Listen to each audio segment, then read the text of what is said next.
You ask Tiger to solve. This deals with linear equations with one unknown. The final result is r equals 6/7. Let's solve it step by step. Group all constants on the right side of the equation. Add 8 to both sides.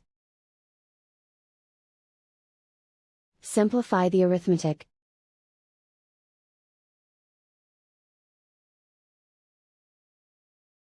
Isolate the r. Divide both sides by -7.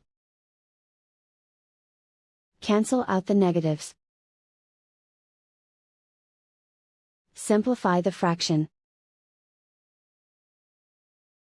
Cancel out the negatives.